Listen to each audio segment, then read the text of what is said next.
Recognize the member for Saanich North and the Islands. Thank you very much, Madam Speaker, and it's an honour to stand today and speak to Bill 33. Seems like a lot of sitting and standing going on this week. Spoke to a number of bills.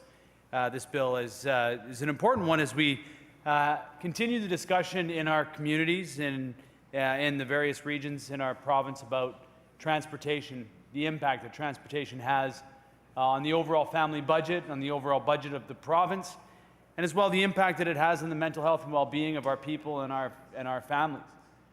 I don't think that we have, as part of the discussion of community development, had a loud enough conversation or a strong enough conversation about the impact that transportation has and transportation planning has on the health and well-being of citizens, constituents, and on families.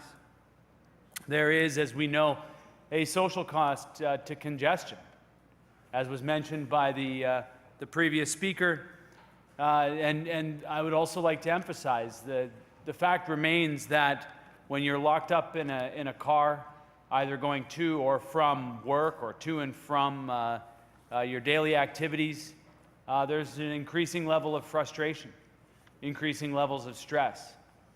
The last thing that I want to be doing after a long day here in the legislature is to be spending time in the vehicle and locked up in my vehicle. My preference, of course, would be with my son as he plays. He's got a baseball practice tonight, or hanging out with my daughter, or going off to an event in our community. And so, as we get locked in congestion, the stress levels rise and it decreases the quality of life. Of course, there's a cost to the environment, to congestion on the environment, to damaging ecosystems, to increasing greenhouse gas emissions. There's the next bill, Bill 34, that's going to be debated in this very chamber, is going to be about setting greenhouse gas reduction targets. And of course, we know that huge percentages, upwards of 40% of the greenhouse gas emissions in our society are created by transportation. And so finding ways to decrease greenhouse gas emissions by providing other options, mass transit options in our communities, will go a long way to us hitting the targets that we are going to set by the end of this spring session. I think that it's really important to point out that we've had a generation or two of what I would classify as poor planning, and poor planning in the sense that we've disassociated the construction of our residential and commercial infrastructure from the infrastructure required to transport people.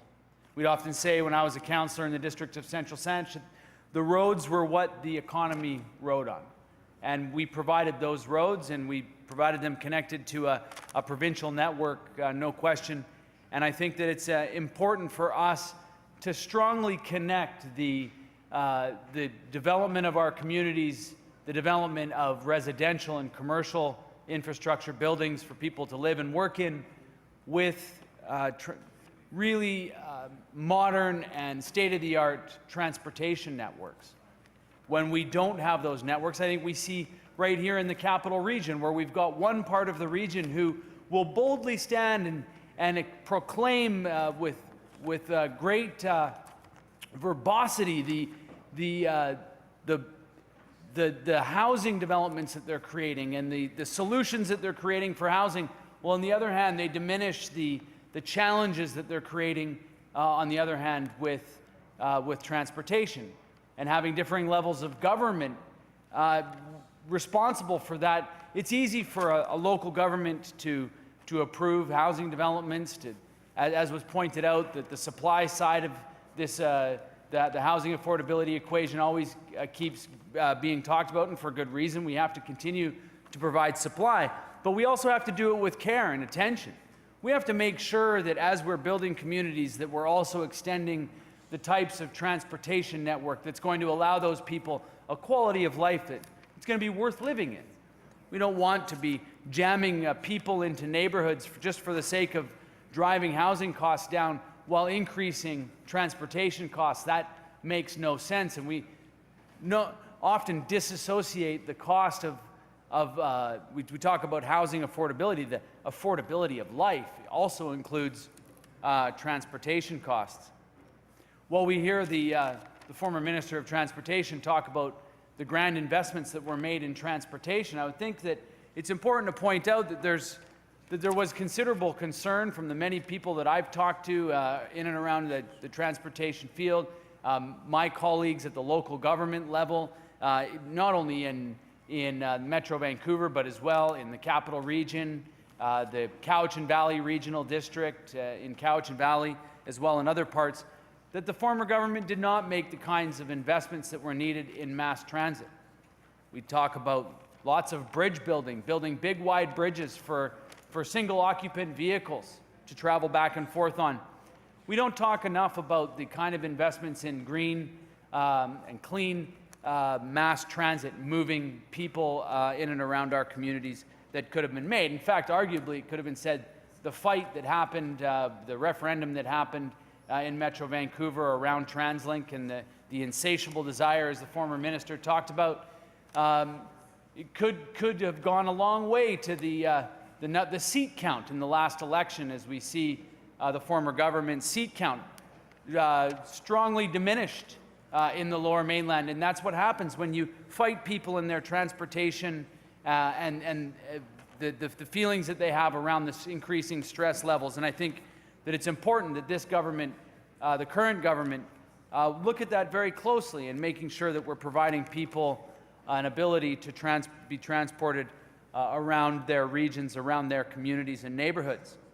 I think we often get into a discussion about transportation infrastructure and transportation funding. And we have to recognize that you have to invest in transportation ahead of people utilizing transportation. It may seem like a rather simple equation, but you can't put the wagon before the horse on this. You have to build the infrastructure for people to be able to utilize it. And so these investments in transportation are often long-term investments, ones in which governments that are focused solely on a four-year plan of getting reelected and continuing to get reelected term after term don't focus on the long-term investments and the long-term benefits of transit and transportation. And so having a much longer-term plan, not only for the Lower Mainland, but as well for the Capital Region and the Cowichan Valley Regional District, who've all seen cuts in their transportation budget, their transit budgets. Making those investments now will not only increase the quality of life in the short term, but also will help the community development over the long term. Through Bill 33, as has been pointed out on several occasions, but I'll reiterate, this allows Translink, it's focused on the Metro Vancouver, and it allows Translink to apply a DCC, a development cost charge, something that those of us who've been in local government are quite familiar with. These are cost charges that are applied directly to new development, and this allows for the community to put in certain amenities, and they're very strictly focused towards specific amenities.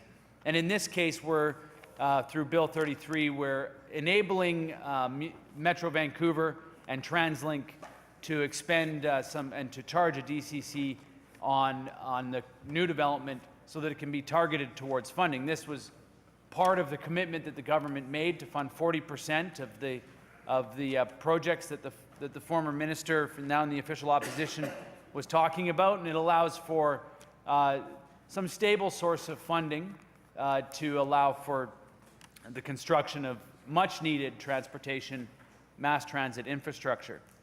It also allows for municipalities and local governments to waive or reduce the fees should there be an affordable housing component in this. And what was interesting from the member in the official opposition who just spoke, that the main concern was around housing affordability. And I think that everything from the backlog that was talked about when it comes to supply, every single aspect of development, the longer it takes, clearly, the more costs that the developer must hold or must incur.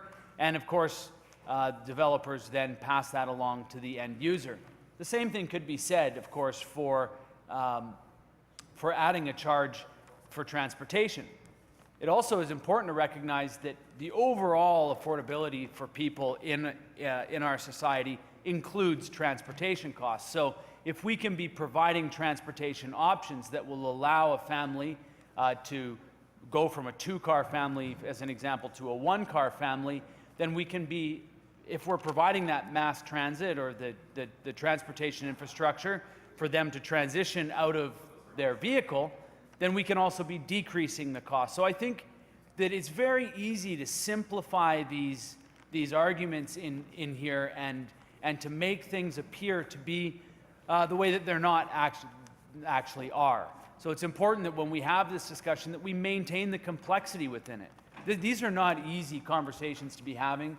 It's not easy to be making a decision to invest in transportation infrastructure that's going to not only just benefit us in the short term, but also benefit over the long term. It's not easy to see that amortization in a short period of time. And so it's important for us to be having the complex conversations and not just drawing this down to the simplest terms and turning it into purely an emotional dollar and cents argument. We have to be talking about all of the benefits that transportation investments make and have for our families and for our communities in terms of quality of life. Finally, I would just like to say that this is a bill that we, as a caucus, the Green Caucus, looks at and is very supportive of. We'll be supporting the government to move in this way. I think that it is important for us to ask some questions in the committee stage, and we will be doing that. I'll be listening with great interest to the member, the official opposition, the questions that he asks as well, in an effort to improve this bill so that we can get the funding necessary to build the infrastructure we need to provide for our citizens. I think that it's important that we make these investments because they are in fact generational investments. They are ones that are not only going to improve our quality of life now, but they will improve the quality of life for our kids and our grandkids. And if we make the right decisions and we connect that to the planning arm of the municipalities, then we can make sure that our communities are moving much more smoothly than they are now. We see gridlock happening in our communities, and it largely is because we've disassociated the community development and the transportation development pieces. And so I see the light come on. I'll take my seat.